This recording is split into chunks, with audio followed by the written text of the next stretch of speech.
Comparer, varier les sources, regarder ce que les autres médias disent sur un sujet. Si aucun journal, aucune chaîne de télé, aucune radio n'a parlé d'une info, eh bien c'est probablement qu'elle est fausse.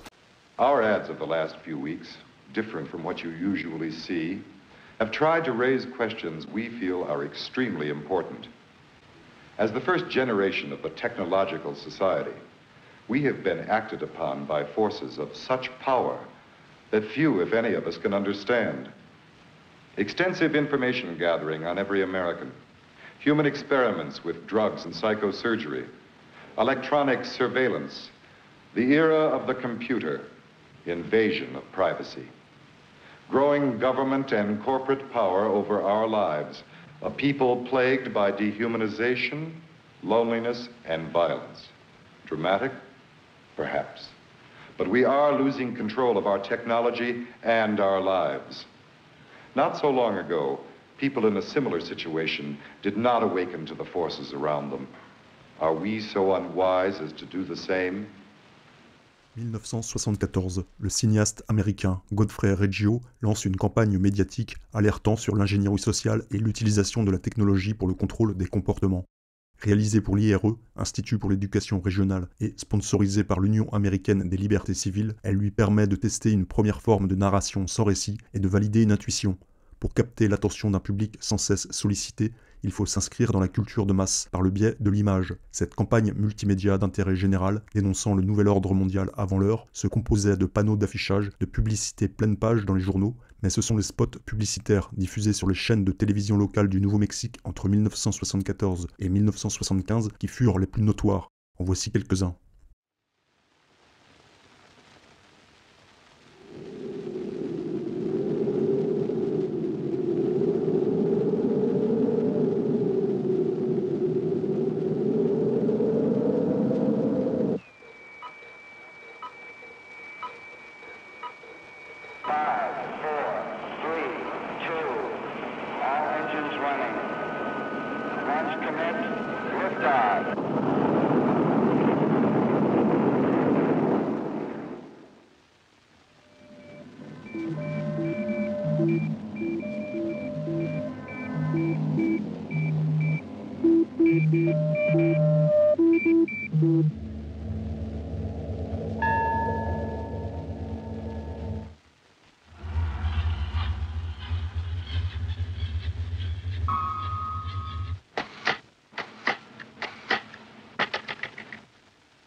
Changing drugs, LEAA, paranoia, enemy list, wiretap, data banks, dossiers, medical records, social security number, credit record, national security.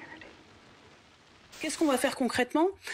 D'abord, des assises des dérives sectaires et du complotisme. Et je vais revenir, si vous me le permettez, sur le complotisme. L'idée, c'est de mettre en place un plan d'action concret. Qu'est-ce qu'on fait quand on voit son collègue de travail, son voisin touché par ça, à qui on le signale, comment on agit ? directement vis-à-vis de lui, vis-à-vis de l'État. Il y a beaucoup de choses à faire. Est-ce qu'il faut faire un numéro vert? Est-ce qu'il faut faire évoluer la loi? Peut-être.